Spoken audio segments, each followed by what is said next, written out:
Thank you for taking the time, Secretary Azar. Appreciate it. Brian, it's a pleasure to be with you and your viewers. Thank you so much for having me.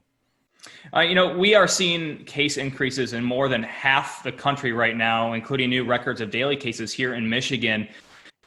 Is this where a country like ours should be 8 months into this?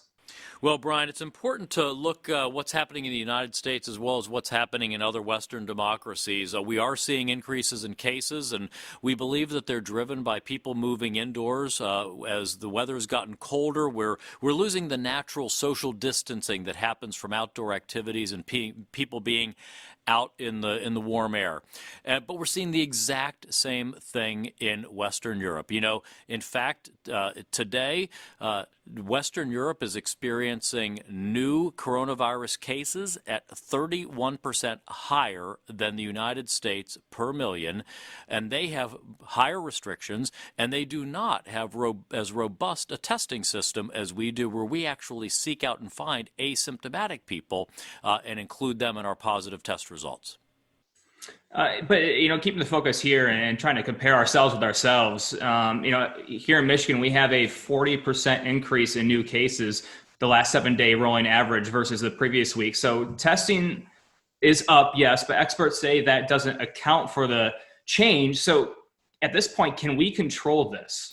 So, Brian, what we're seeing is as people have moved indoors, we're getting lax about some of those basic habits of public health that we know work. Washing your hands, watching your distance, wearing your face coverings when you can't watch your distance, staying out of settings where you aren't able to do those things.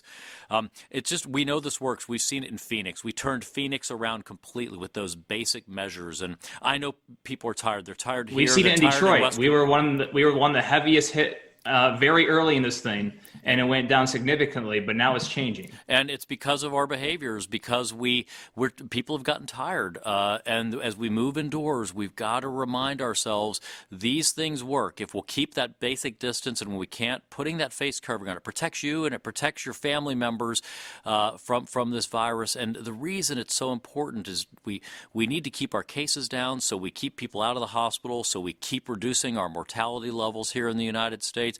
Because Secretary, how do you fight that fatigue, sir? How do you fight that fatigue, especially when we're coming up on this election? There's tons of campaign events. The president is out with these very large crowds where there's not much social distancing, and I'm guessing that would be putting a strain on this as well.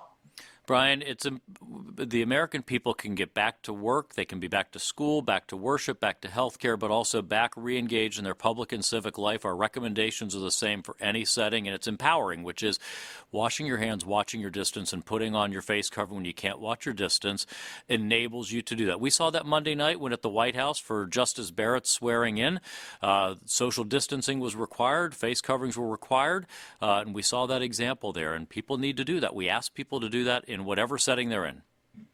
Let's talk about vaccines for a minute, the game plan here, because there's a lot of we're getting reporting that there's a lot of distrust of how well this vaccine will work once there is one on the market. And then there's also concern that the lack of use, because of that distrust, could drag this thing on for much longer once there is a vaccine on the market. So where are we at in terms of that now?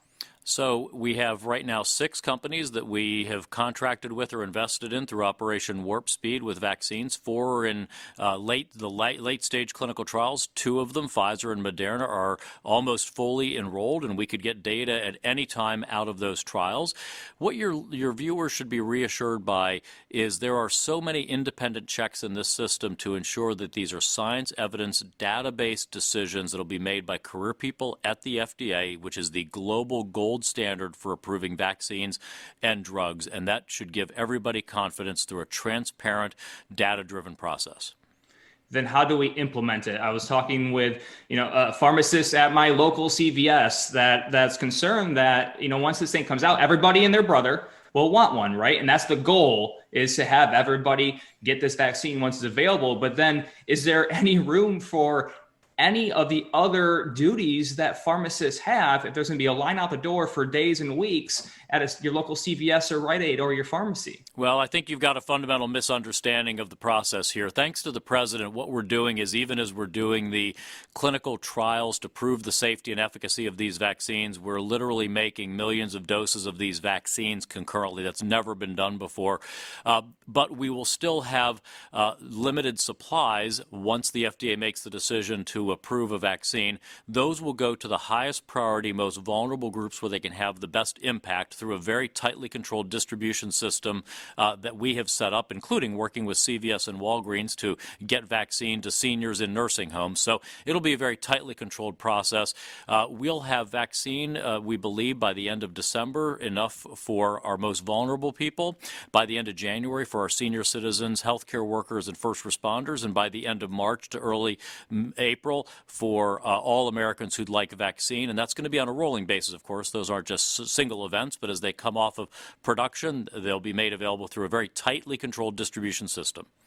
So we're looking at spring for your everyday American who wants to get one of these. How much is it going to cost? Well, no, Secretary? Brian, you didn't listen to what I said there. I said we're going to be producing tens of millions of doses of these vaccines, and as they're available, quality controlled, and available for distribution, each different prioritized group will get them by the end of March to early April.